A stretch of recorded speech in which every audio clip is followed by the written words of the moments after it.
Good morning, everyone. I hope you are all feeling energized and ready to engage in our first session with the first panel session with the Reimagining Climate Adaptation Summit. My name is Melissa Haswell. I'm Professor of Practice and Environmental Wellbeing within the Office of the Deputy Vice Chancellor, Indigenous Strategy and Services at University of Sydney. I have the great privilege and pleasure of being the chair of this exciting panel discussion entitled Knowledge Systems Across Australia's First Nations Peoples. Before proceeding any further, I would like to acknowledge the traditional custodians of the land in which I'm located here this morning. That's the lands of the Jinnabara people here in Highvale in Queensland. I'd like to pay my respects to the elders past, present, and emerging. And also, I'd like to acknowledge the Gadigal people of the Eora Nation, where there's University of Sydney, of course, and the sponsors, Sydney Environment Institute stands, as well as the traditional custodians of the land in which our speakers, as well as our audience here today, are tuning in to this event from. So in our session, our real aim here is to bring together a group of researchers, as well as students and recent graduates, in order to share personal experiences with you all around understanding and incorporating Aboriginal knowledges into their research and their work around climate change and climate adaptations.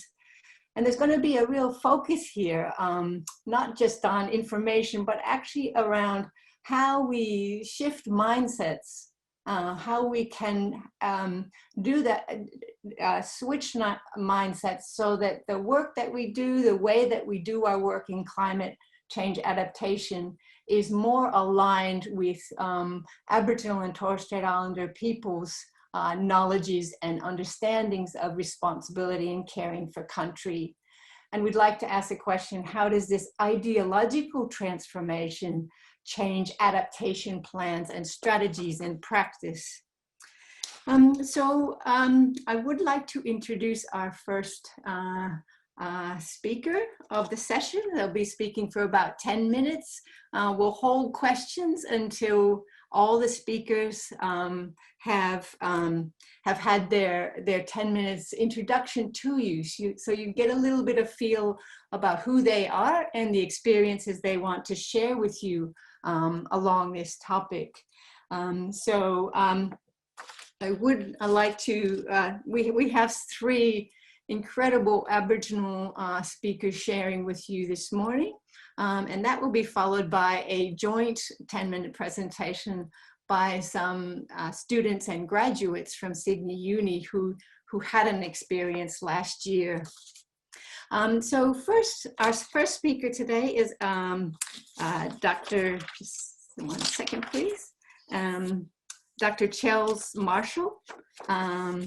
Dr. Chels is a, sorry, one second, is a leading Indigenous cultural systems ecologist with extensive experience in cultural landscape and design and over 27 years of professional experience in cultural ecology and environmental planning, design, and management within government agencies, research institutes, Indigenous communities, and consulting firms. Dr. Marshall has worked on large-scale environmental projects, applied cultural lenses in research, in studies in both Australia and the Pacific. So Dr. Marshall will be just raising the questions about how can we shift mindsets so that they understand and include Indigenous knowledges in the way that Aboriginal and Torres Strait Islander people see their relationships with the natural world and take up the responsibility in caring for country, and also around using these Indigenous ideologies in future city designs. So I pass over to our first wonderful speaker here, Dr. Marshall. Thank you. You did really well to introduce me. I'm an early entry. Look, in following on from what you just said, I think, you know, we, as a collective globally, we've gone beyond the limits of the earth to sustain our current mindset and our subsequent behaviours in everything that comes with that. Our food production, our natural resource management, our consumptions of non-renewable resources, and our mindset in design and living is also in there. Look, we're at the point where we need some radical changes are required for Earth to remain fit for human habitation from now on in. We require a change in our worldviews, in our mindset from mechanistic to ecological. And what's happening now is that, you know, we're proposing that a lot of the design practitioners also facilitate that response in the built environment through the development and application with the evolution of comprehensive new methodologies, explicitly shaped by this term of regenerative sustainability paradigm. The regenerative sustainability paradigm, as described by Duplessis in 2012, it's emerging out of the transition from mechanistic to ecological or a living systems worldview. A process in this regenerative transformation is the exploration of new paradigms and methodologies that are consciously rooted in the new worldview complex. So one methodology in that is the understanding and application of earth-centric traditional cultures, mindsets or worldviews. In this case, drawing on the Aboriginal cultural sustainability lens of Australia. So there's growing awareness and understanding in scientific research of the role and benefits that Indigenous knowledge systems bring to science and to design and to development, education, and to the practice of managing the natural environment. You know, that's getting more and more you know, relevant, and there's more knowledge being explored and shared in that space. As I said, these components are slowly being recognised and in further fields such as planning and design. Also in food and in agriculture, this inclusion is promoting the respectful and equal decision making, as well as new perspectives on sustainability meanings and concepts. So sustainability is obviously a Western concept or a Euro mindset and concept. It's not something that is derived or comes from Aboriginal people, because the difference is when it comes from Aboriginal people, the economy is not the first thing that is thought about in sustainability. It's the environment. So it's that flipping is the first sort of mindset that needs to happen, where environment is absolute in coming first, and that forms part of lots of Indigenous ideology, and especially in Australia, it's the environment first. So that's part of that mindset flip, I suppose. It opens a dialogue as well for, you know, distinctive procedures of planning that derive from Indigenous worldview. This includes a regenerative planning paradigm that places culture, climate, the ecosystem as the primary needs and the nucleus of sustainability. So at the moment, we're seeing that the sustainability as derived from Eurocentric terms is not working, and it's not working well. So one of the first components of that mindset change is flipping so that environment is absolute in first, and then the economy comes later. Because I remember when I was younger, I think I was about 12, I seen a sticker on the car and it basically said the truth: no economy without environment. I don't know how much time I've got left. It feels like I've been talking for 10 minutes. And I certainly don't want to take up any time from anyone else. But look, this Indigenous derived planning paradigms aim to design for a future of coexistence and coevolution of humans and other species. Whereas sustainable design aims to provide fundamental human needs only at present. The purpose of providing platforms for Indigenous paradigms and traditional knowledge systems in modern humanities sustainability is to provide pathways of innovative thinking and approaches by inserting this paradigm into the toolbox that advances evolution and adaptation and resilience in the human-induced climate change. So those components, you know, there's components in there that are basically key derivations of what sustained Indigenous cultures, the biophysical habitats we provided custodianship for, and the environment that we are caretakers through Indigenous sustainability lenses for many generations. With success, not only for us as humans, but also for thriving biological elements and biodiversity and species. So it's that, I'll reiterate again, that mindset that needs to shift, that allows us to see through a different lens, that then puts environment as number one, because that's what we all need to survive, and especially in the face of climate change. We need to be changing our systems, we need to be changing our process, and the first start to that is changing our mindset. And then the equity that comes with that, giving other people a equitable platform in these decision-making processes. So thank you for listening. I think that's my time. Thank you so much, Dr. Marshall, for that really inspiring, and I think the way that you express those ideas and those thoughts is just fantastic. And I hope that everyone listening are thinking about questions that we might go back to after the speakers have all spoken. So thanks so much. Our second speaker is Professor Jakelin Troy.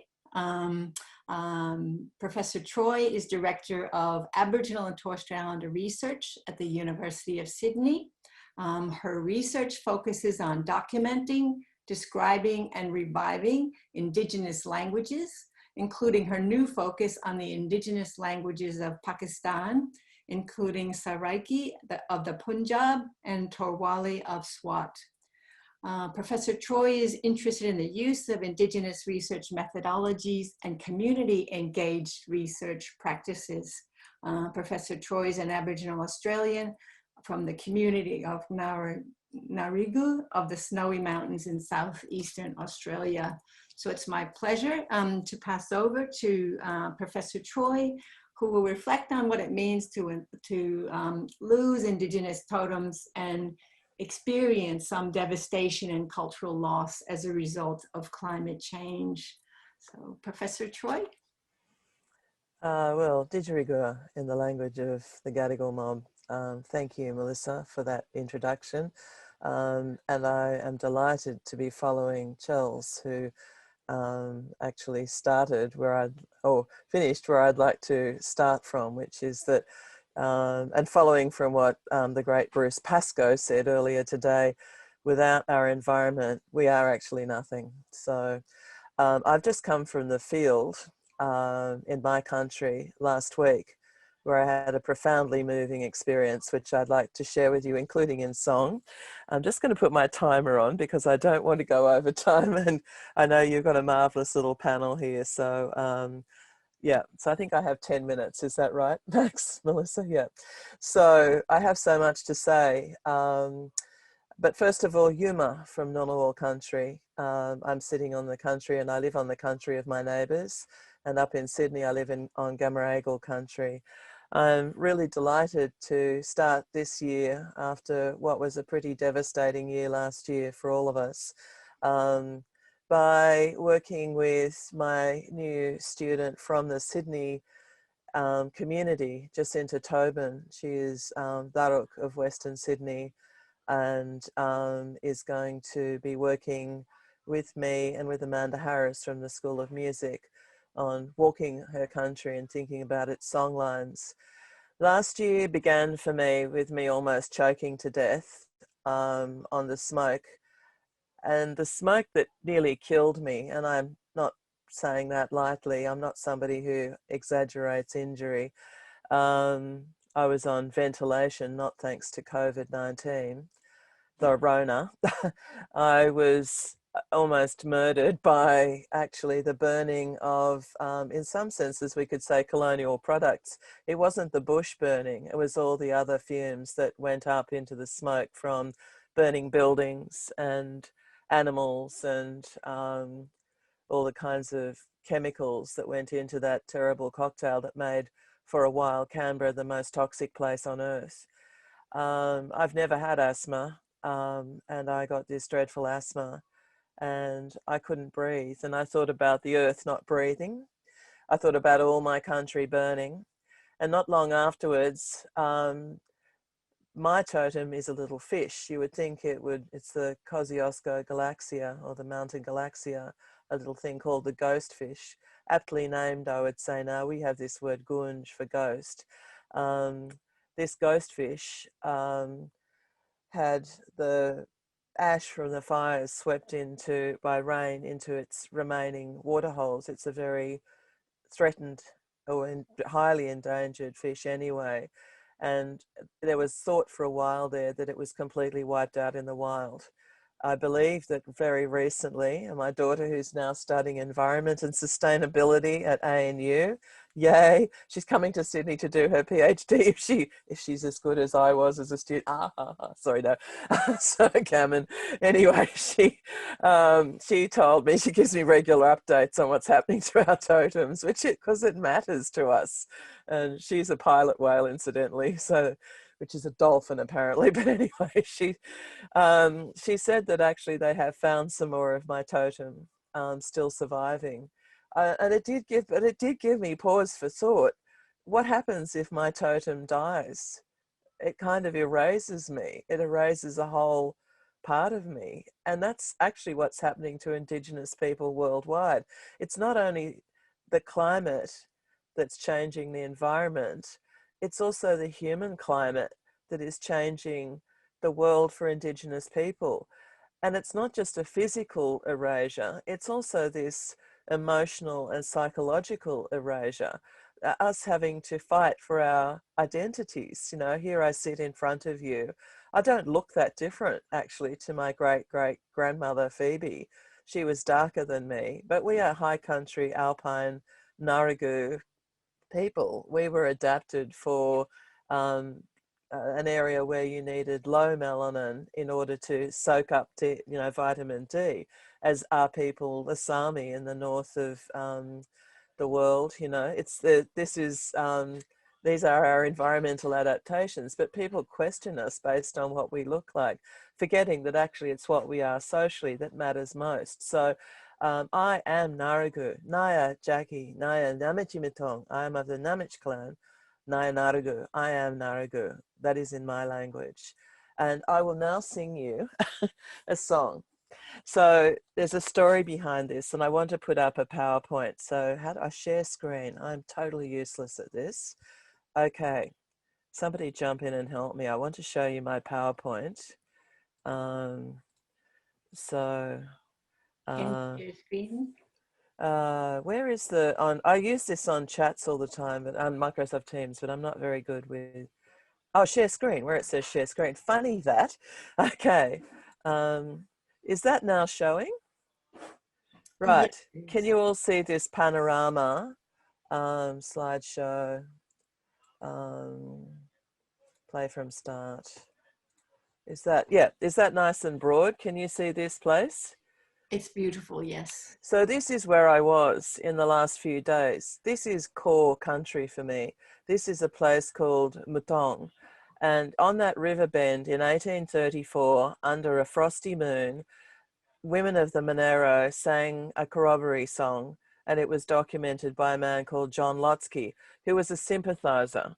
He was appalled that when he left Sydney, suddenly the whole country. He walked from Sydney down into my country in the Monero in southeastern Australia. So for those of you who don't know where that is, it's our only alpine region. It's about I suppose 400 kilometers south of Sydney. So it always looked like this. It was a windswept plain, but then there were these beautiful sheltered areas where we as Aboriginal people sat, and up on the hill there is a quarry where people made important, very sharp quartz and granite artifacts. Down in the river there are magnificent resources for making other kinds of tools, you know, of all sorts. I was showing my mother one that is, she said immediately, oh, that's for smoothing the hide, smoothing the skin when you've fleshed it and you've tanned it and you want to make something to wear, or, you know, you want to smooth the skin down. So, you know, these are tools that we would still use, and so we will use, you know. So this is where in 1834, on the 28th of March, Linda Barwick and I, Linda from the Sydney Conservatorium of Music, and I have reconstructed the story of this song that was documented by John Lotsky, called A Song of the Women of the Manaroo Tribe. When I unpacked the language in it, it's my language. It is a snow increase ceremony song. It's the women calling out to the moon, the frosty moon, Gaba, moon, Gaba, bring the snow, bring it back, bring the snow. Because without the snow, the environment changes completely, and we are getting less snow every year. So it will change the alpine meadows. We will not have that alpine country anymore. What will happen? That will choke the rest of the river system all the way down into the Murray-Darling. So I'm going to sing you the snow increase ceremony song in the hope that it will snow increase. Gunji gawal guyuri, gunji gawal guyuri, gumaji gugu gawal gumaji, gaba gumaji gugu, gumaji gugu, gawal gumaji, gaba gumaji yuri. So that is the snow increase ceremony song. We had a deep understanding of our country and at exactly what time of the year things needed to be done. Now, you may dismiss this as something, oh, well, you know, that's an incantation, that is, you know, something spiritual. Maybe it does nothing. Well, it was snowing in Thredbo, let me tell you, right up top where we were. And the thing that it does is it connects us to country. This is what makes us human. This is what makes the country, the land, the environment, the animated place it is for us. Everything matters. Every rock, every grain of sand, every living thing, any animate and inanimate thing is animated for us. So from this, I was also able to reconstruct an understanding of the songline of my country, or one of them. Up at the top, we have Kunama Namaji. Kunama. Ku is snow, or something to do with that kind of thing we call in English snow. Kunama is snowy. Mara is making. Na is to adjectivize it. So snowy. Namaji, mountains, from breasts. Namas. So, and ji, to have breasts. So mountains all over the world, people describe as looking like breasts. Again, this is connecting us to country. This is, if you like, anthropomorphizing, or is it the country turning us into something that we are, right? So do we have breasts because we are mountains, you know? So anyway, Kunama Namaji, the snowy mountains, and we go down the mountains to Jindabyne, which is Jinda, star, Ba, ma, making, in, the ablative form, from, where the stars are made and they come from. So this is this intimate understanding of knowledge and of country. And we believe that when somebody dies, they become a star. And then they wait. And when you see a shooting star, a person has come back, you know, the soul has returned. Right, my timer said stop. I'll just finish this story very quickly. So Jindabyne, the star-making place, down to Kuma, which is actually the beginning of the snow line. Kuma, those of you who know that country, Kuma. Kuma, snowmaking. And then the Tindari ranges, the Jindaderi, the star-having ranges, where it looks like, if you look up, the stars are scattered, and it links up with the other songlines in Australia, the stories of the Seven Sisters, the Pleiades. So this is just a little snapshot that I want to give you of my own personal experience here I am in 2021. My ancestors were singing this in 1834, and I can tell you, if they had walked past and heard this little group of us singing this song, they would have gone, ah, that's our song, you know? So you are country people, right? So it connects us, you know, our knowledge connects us to what the place is. It is alpine.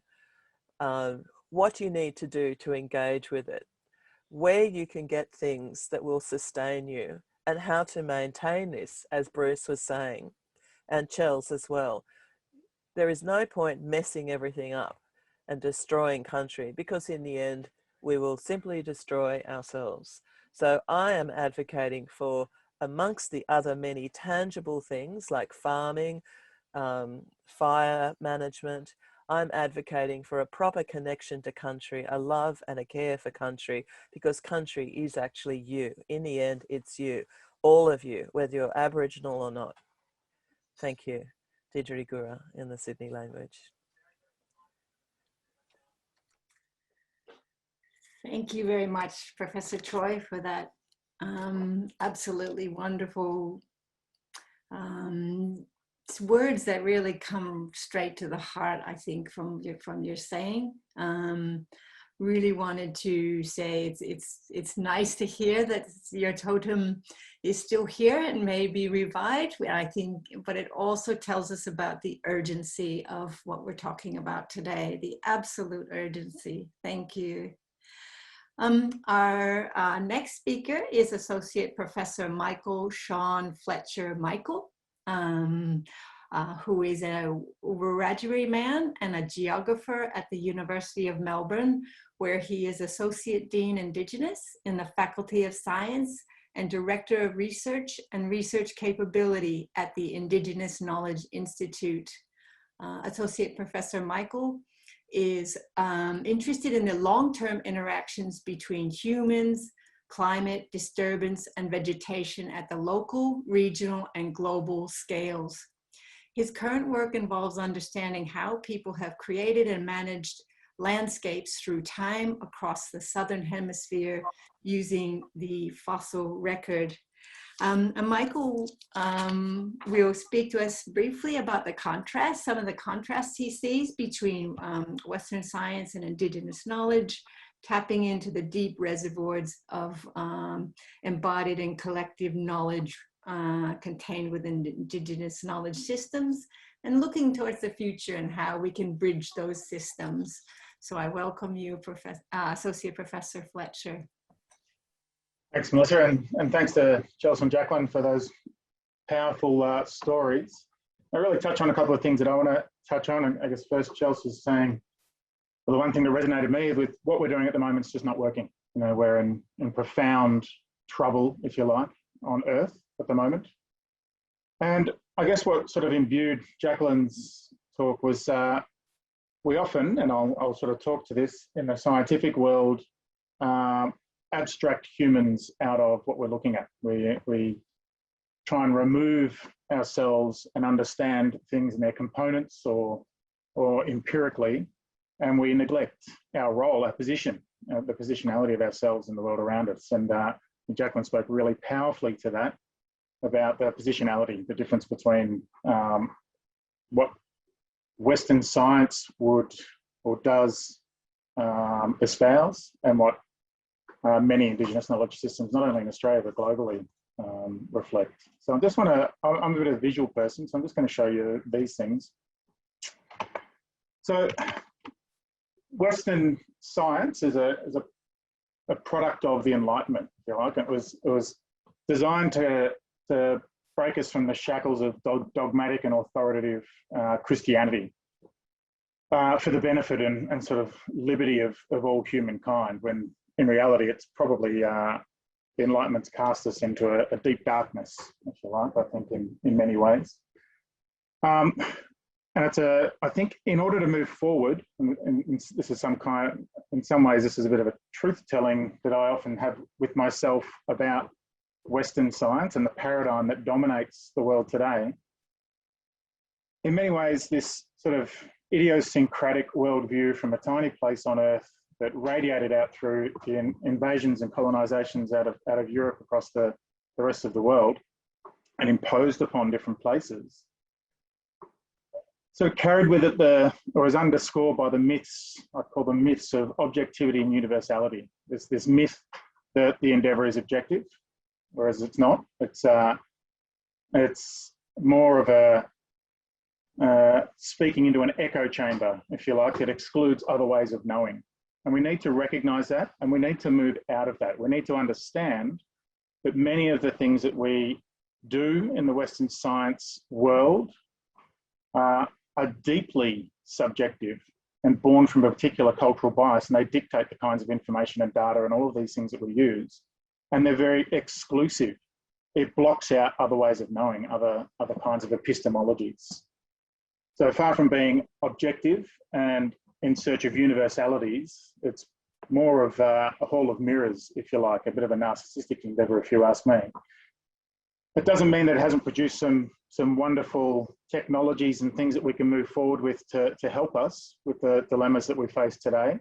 But we need to recognise what it is that we're doing and the limitations of it and the deep subjectivity of it. And it's really based on, I think, a quasi, if not quasi, an actual religious tenet that humans are separate from the world. And it's given us these false binaries: nature, culture, human, non-human, space, time, all of these kinds of false dualisms, mind, body, that actually feed many of the problems that we're in today. Whereas, and far from being a homogenous unit, Indigenous knowledges, by and large, are embodied and local and reflective. And they're the result of a constant negotiation between people and the world around us. And quite often, there is no distinction between human and non-human, or if there is, we're all a part of the one system, for want of a better word. And I think Jakelin's powerful talk before really reflected that, the embodiedness of Indigenous knowledge. And so I want to take you through, and I sort of see it as this kind of difference here. You know, these are very overly caricatured. So I want to take you through an example. I'm a pragmatic person, and I'm definitely from the Western science tradition in terms of my academic work. I work a lot in fire, and it's great that Jakelin mentioned Uncle Bruce and the work that he's done and others.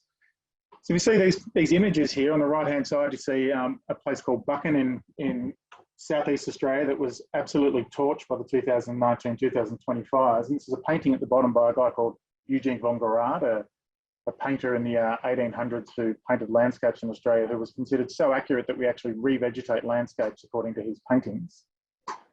And you look at the landscape just before the 2019-2020 fires, and they're radically different. And you look at the underlying philosophies, if you like, toward the world around us that we have today.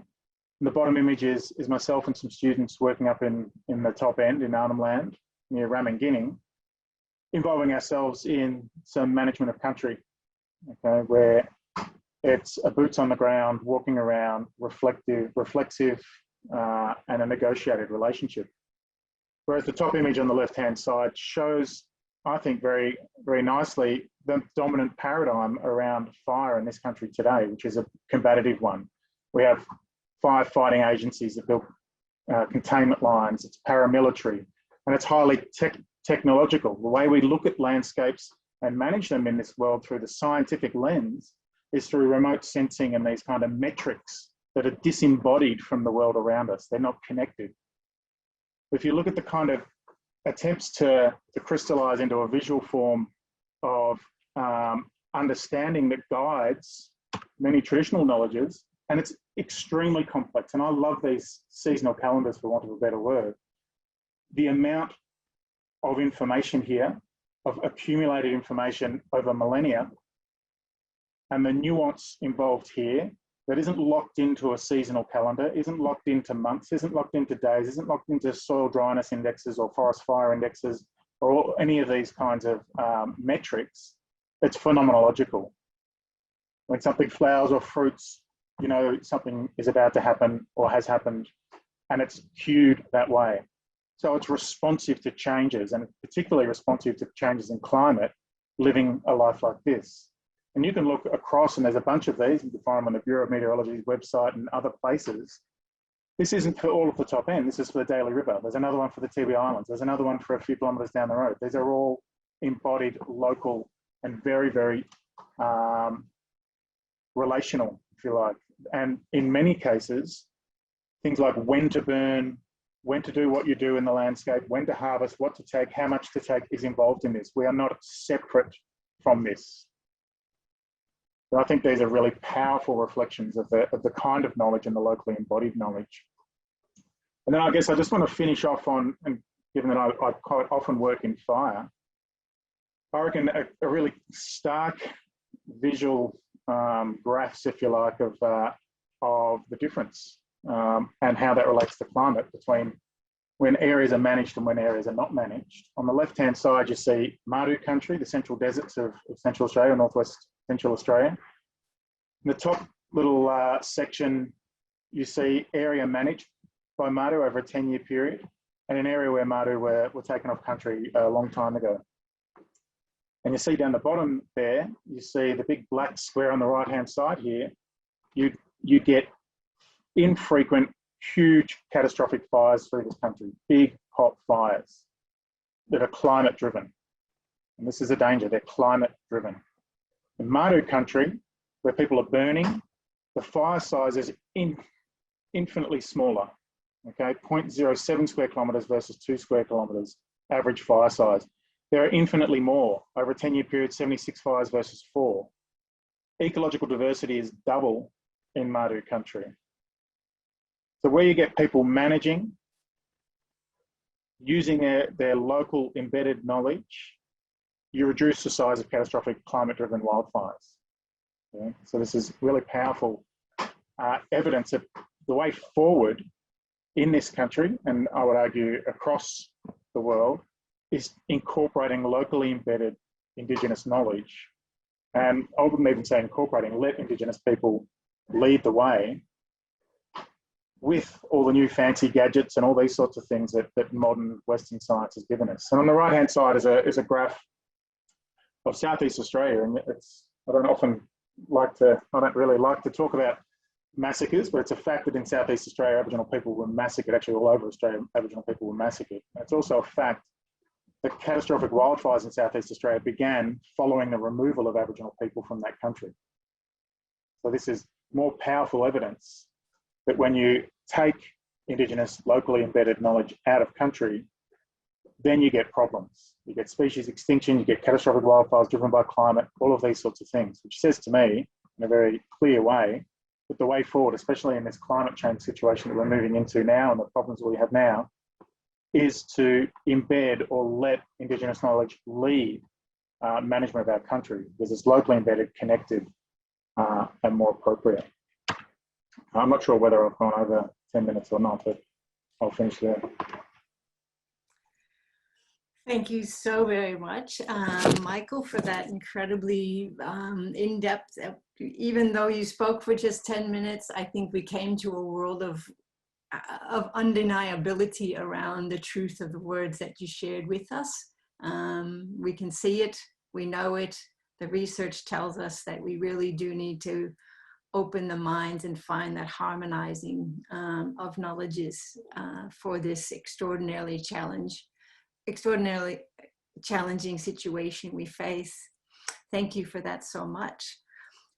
Our last slot here is actually going to be shared by 3 students / graduates.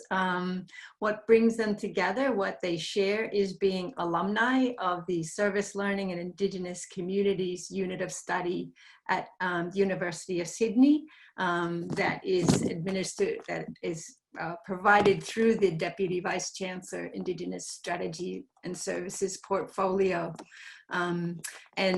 First, I'd just like to have each one of them introduce themselves really quickly, and then I'll say a few words about what they'll be speaking about and hand it over to them. So if I could just ask Maxie to introduce yourself and pass around. Yes, thank you. I think I speak as well on behalf of the other girls that it's such a privilege to be sharing the panel with everyone today. All of those discussions have already been so amazing, so thank you. I'm Maxie. I'm doing a double degree of Commerce Arts at Sydney Uni, majoring in Business Information Systems, Digital Cultures and Marketing. I took part in SIP last semester, as Melissa said, and I'm also working full-time at eHealth New South Wales as a business analyst. Hi everyone. Again, I'd also like to say it's such a privilege to be here, and we've heard some really interesting things so far. So I'm Phoebe. I've got a background in politics and international relations, and I'm currently writing my honours thesis on Australia's transition to renewable energy and how this relates to Indigenous empowerment. I'm also an honours fellow with the Sydney Environment Institute. Hi everyone, Rameen here. I'm coming from the land of the Darug people of the Eora Nation, and it's really a privilege to be part of this conversation. I'm a graduate of chemical engineering and law from the University of Sydney, and currently I'm working as a policy officer at the Department of Industry, Science, Energy and Resources. And I'll pass on to Maxie to start us off. Melissa, did you want to add anything, or are you happy for us to go ahead? Go for it, Maxie. Okay, no worries. So in my 5 years of my degree so far, I hadn't been involved in anything like the service learning and Indigenous communities subject. It was a really supportive and engaging and tangible subject. We had the privilege of working together with Professor Melissa Haswell and community members from the Torres Strait Islands on a project, Climate and Health Adaptation in the Torres Strait. And our project in particular was a part of the scoping phase of a broader health impact assessment project called Sharing for Solutions that aims to assist communities, governing bodies, services to plan adaptation actions to protect the wellbeing of Torres Strait Islanders in the wake of extreme climate change events that we've heard touched on upon today. And so in light of our task being this scoping exercise, it wasn't our role to suggest solutions or recommendations. And this was actually quite a change in mindset from our previous academic contexts. I think it's something really important to keep in mind when we're looking to First Nations perspectives. So instead of being tasked with, we were instead tasked with listening to community, and we went through a consultation exercise with community members, bringing the community voice to life within our report. And this included articulating the health challenges that were being faced, but in the context of community priorities, and also the strengths of the community that would play a role in addressing these challenges into the future. So I'll hand over to Phoebe now and Rameen to talk about how learning about the Indigenous definition of health really changed our perspective of how climate issues are related to health, and then I'll finish off about the strengths-based approach as well. Thanks, Maxie. So something that was really centred throughout this whole project was relearning our understanding of health and its interconnection with climate change. So we really had to put aside our own assumptions based around a Western model of health, which is premised largely on the absence of disease. Even though today this common understanding goes a little further on extending to mental well-being as well as physical health, this is still quite a prescribed definition of health. So throughout the project, however, when learning from community voice, we learnt to deconstruct our preconceived assumptions about health through listening to Indigenous understandings of health that were much more holistic. This prioritises not just physical and mental health, but sees these in close connection with social, cultural and environmental wellbeing, and is directed more towards quality of life.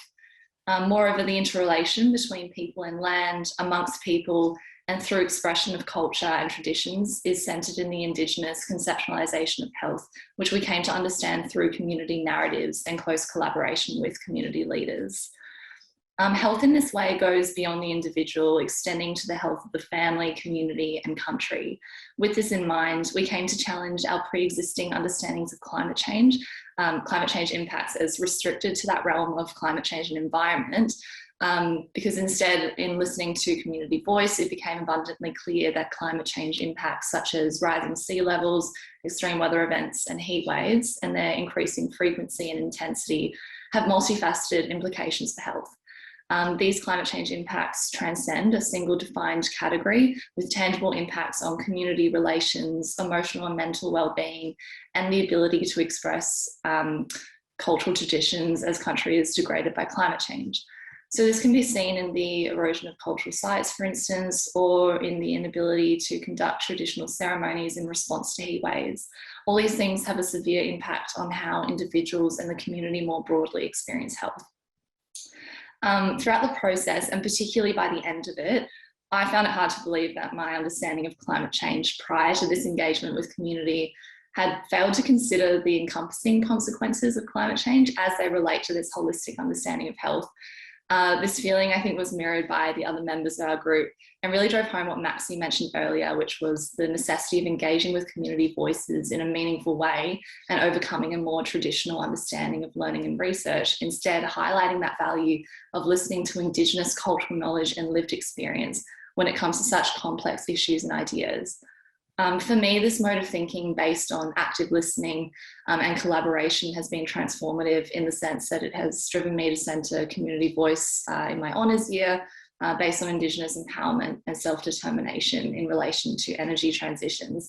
So I think I speak for all of us when I say that this project was the most valuable from our time at university, as it challenged us to look beyond our own assumptions and look instead to Indigenous knowledge, particularly in addressing such complex and pertinent issues as health and climate change. With that in mind, I will now pass on to Rameen, who will illustrate in more detail these interconnections between health and climate change impacts. So Rameen's going to touch on, those things that we had to unlearn, particularly around decolonising perspectives and things like that. So we'll come back to that. It links into what I'm saying in that previously, unfortunately, government and society do tend to place emphasis on deficits and gaps and weaknesses in Aboriginal and Torres Strait Islander communities. And I think that discussions like this one today act as the important opportunity to break down and deconstruct these ways of thinking. And so we were lucky enough to learn from the Slick course that it's people's strengths, right? It's people's strengths that we should be using as the utmost priority if we really want to affect real change. And so some of these that we observed, it was evident to us that these strengths were absolutely abundant across community, and the great people that we got to interact with and had the privilege of interacting with. We heard a resounding passion for the future health of community, with some people already volunteering their time to share the messages of health literacy across the islands. We heard from young leaders who are doing great work in universities and in councils to affect change for their community, and these individuals already have a respected seat at the table, and we should be leveraging that opportunity. We learned about the history of the Torres Strait Islands, and we saw the disposition of culture and language and tradition, much like many communities across Australia. But we also heard, we witnessed the great resilience and the actions that are being taken to restore and share Indigenous knowledge and the language for future generations and for us to move forward today.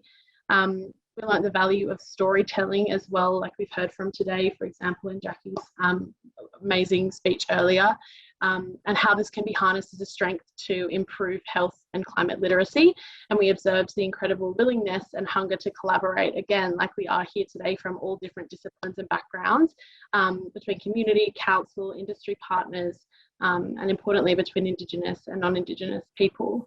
So that's where we were going to end as a good point to end on, in terms of these are some strengths that should be used and at the forefront of addressing climate issues into the future. Rameen is back, and she's going to go back to her conversation before that one. So going back a little bit, I came in as an engineering student, as a law student, with, I guess, very prescriptive ideas about, you know, how to approach issues like social justice, or how to approach change within the sphere of climate change, or whether it be health. And I guess as an engineer, I came into this subject with a very kind of infrastructure-driven perspective, that this was a climate change issue rather than a health issue, and that health was secondary to all of our considerations of how this was impacting community. So one of the examples that really stuck with us was, you know, I guess something that we're all aware of is the idea of rising sea levels within Torres Strait. So, you know, we're seeing lands basically fall underwater, people losing their sense of home in these communities. And a lot of the conversation that's happening in the broader policy discussion, infrastructure discussion is always centered around, I guess, how we're going to build back these seawalls. But what we really figured out when we were talking to community was this idea of underlying considerations, that let's look at climate change as a part of a broader problem that already exists within our communities that have been under systems of control and colonization for so long. And as you can see on the screen, one of our representatives, and I think this is the quote that will always stick with me whenever I do think about climate change, was that, you know, climate change might be a central and dominant issue for some, but for those struggling with everyday issues, whether it be chronic health, in abusive relationships or extreme poverty, climate change is not an issue that crosses their minds. They're worrying about the day-to-day. And in the day-to-day, what's happening is that climate change is exacerbating issues that already exist. And so what we were realizing, that there were a multitude of caveats that we needed to understand before we even had a conversation about the impacts of climate change or even coming up with solutions. And one of the really basic things that we realized was concepts of foundational health. So are our communities, you know, within that, do our communities feel supported from a mental health perspective, from a cultural perspective, from a community perspective, to even have these conversations, you know? And a lot of the time when we talk about any of these interventionist type programs where, you know, we're going in as students with absolutely no context or understanding of the problems we're trying to solve, there is this idea of building a foundational sense of trust that, you know, are we really empowering the communities to think for themselves, to act for themselves, and really to take on our suggestions and our findings the way that they want to take them on. And something that really did stick with me were the impacts of colonization and culture and language in this whole, you know, exercise.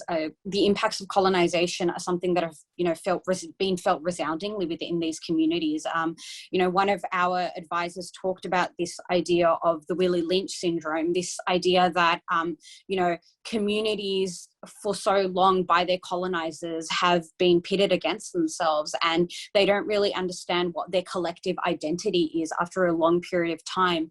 And then we talked about issues such as native title, when you look at the complexities of native title that already exists, and then when you end up fighting for lands that no longer exist, it is something that really does take a toll on the cultural and community health that has already been eroded so much by colonization. And on top of that, culture and language are so unbelievably important. You know, we've seen cultural sites and totems eroded away by climate change in the physical sense, or, you know, when we see the impacts of heat waves within these communities, you know, things as simple as a cultural practice is no longer able to, you know, happen because of that. How we communicate with community is so important as well. The Torres Strait is very unique in its geography, in that, you know, communities need to find a sense of togetherness, even though they're so geographically apart. So all of these considerations really came to the forefront of our discussions. So on that note, I really would like to thank, you know, the SLIC team for all of their contributions to our project, and for really putting us in that lens of take a step back, learn and educate yourselves before you really go forward and try to tackle the problem head on. Okay, thank you so much to all three speakers. I think I just want to say, just to add in there, that on Saturday, I returned back from our next experience with SLIC students, both on Palm Island. 8 went to Palm Island and 15 went up to the Torres Strait. Were able to travel this time, and simply adding on to the story, I think, of this service learning and University of Sydney students interacting and really listening to the Torres Strait Islander people, as well as the people of Palm Island. So thank you very much. We do have just very short time for maybe one question, and I thought if I could ask the other three speakers just about how do you feel in terms of young people? For example, here we've heard from three University of Sydney students. What do you feel is that role for young people in addressing climate change? And obviously we could speak for hours about this, but could you just give us a few perhaps crystallized pearls, particularly for young people, the 3 here, but also the many that will be probably listening online. So could I start with Dr. Marshall? Chels, would you like to share your thoughts? That each one of them articulated that really well. And yeah, given that I've had conversations with these girls in previous sort of background forums, yeah, I know that their experience has added to their knowledge system and to their understanding of why equity is so important in the face of climate change, because, you know, our systems that we have in place are not working. So we need to, as I said, move that mindset. And if young people that are going to be future leaders have firsthand experience of understanding those issues and why they're so important, it makes the future, I suppose, a lot easier.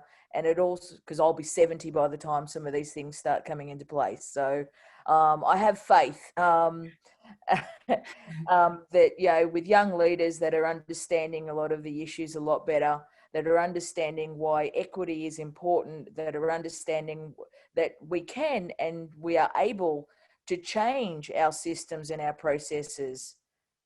We can change things. And, you know, understanding that if we don't change things, if we keep on the same trajectory that we're on, you know, we're essentially on a path to nowhere, you know. And education and understanding and experience is supposed to evolve. And as a species, collectively, we need to evolve. And if that evolution means incorporating different techniques, different mindset, different attitudes, well, that's what we need to do. And if young people are understanding that and taking it on and doing actions about it, yeah, it leaves me in a good position for the day, the rest of the week, and the rest of the month, and the whole year potentially. I mean, coming out of doing a PhD on climate change sort of brings you from here down to here. And so I'm starting from point zero, really. Anything like this, yeah, makes me feel awesome, and it makes me think that, you know, the world is becoming a better place. Oh, that's fantastic. Michael, would you like to add anything there? I'll echo what Chels said, and also that, you know, to say that the 3 students here are extremely impressive. I think they're very articulate and very clear, so well done. I guess, and it seems like you're being led in the right kind of way, but I imagine the vast majority wouldn't have access to the kind of mentorship and pathways that you guys do. So I would urge students to push back, young people to push back on things like timelines that are unrealistic and deadlines that are too fast for Indigenous communities to grapple with. These things we have to deal with a whole lot of things. There's trust issues. There's legacy of inappropriate use of knowledge and all of these kinds of things that really sitting down and building relationships that are long-term are the only solution, not kind of white knighting in and you know, flying in and flying out and all of this sort of stuff. It's sitting down, building relationships, and it all needs to be underpinned by reciprocity. That's the key word here. I think that too often it's about what, you know, you deal with it in these kind of institutions all the time. It's why do we want more Aboriginal and Torres Strait Islanders in the university? And it seems like it's just to make the numbers or make the university better, you know, whereas really we're a service to community. So it's got to be embedded in reciprocity and just time for relationship building would be the advice that I have. Thank you very much for that, Michael. Jackie, would you like to add? I was just actually typing something up in the chat because I'm just so happy to see young thinkers like this. Well, students of all age, but, you know, people who are learning, taking on Indigenous knowledges and embodying it in their own thinking.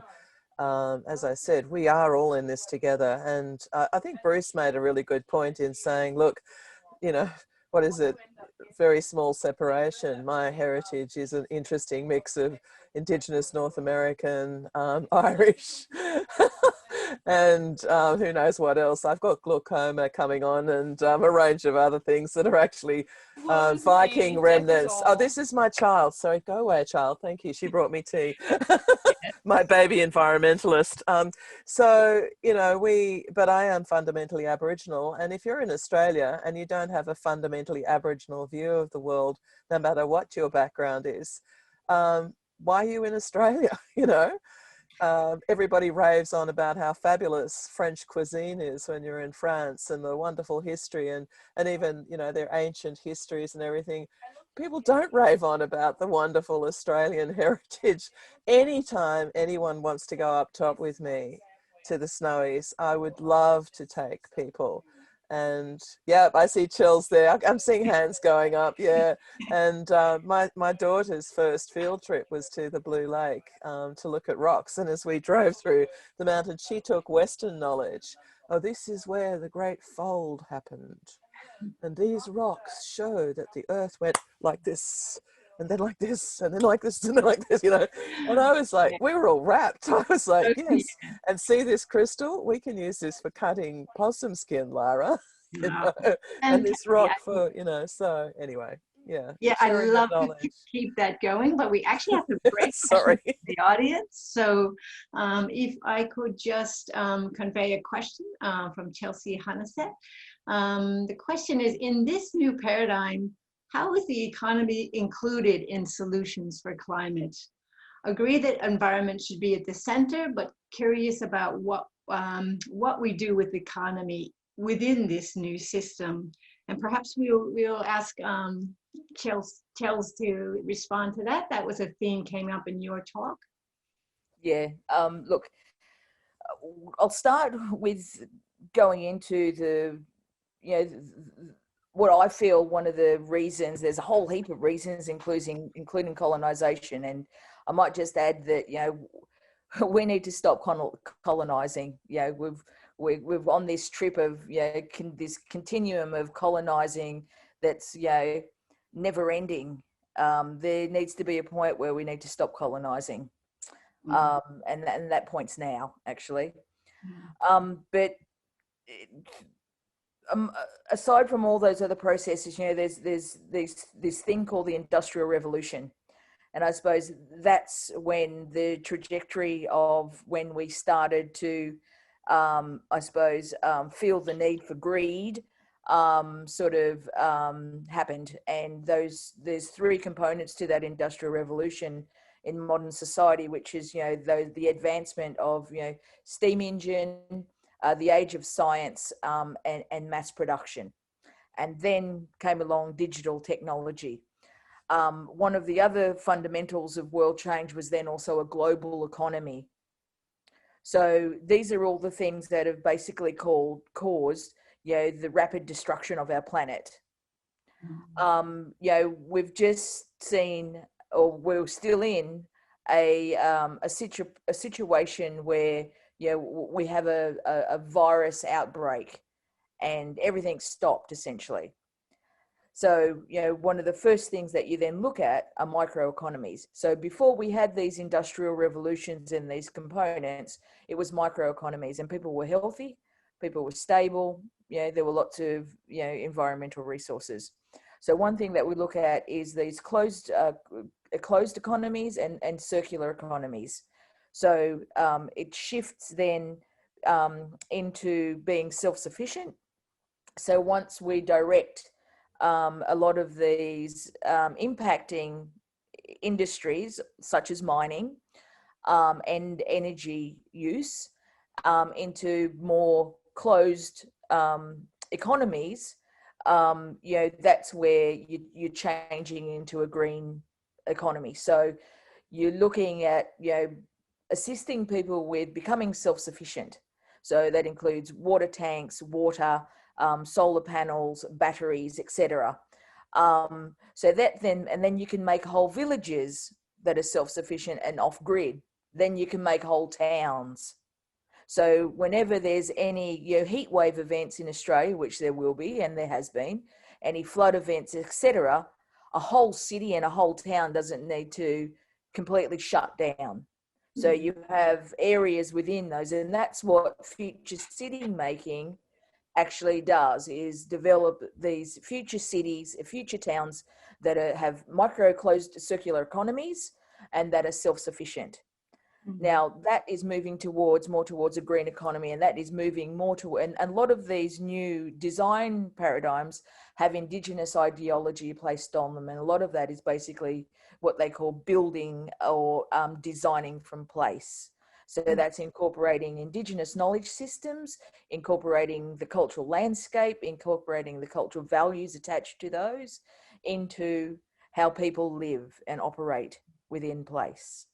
So, sorry, I went on a bit there, but I sort of felt that it needed a bit more of a enhancement on the answer, because it's these new green economy and these microeconomies, these circular closed economies, self-sufficiency are what these young people need to be thinking about for their future, because what we're doing at the moment doesn't work. So they need to redesign and start thinking about, what will work.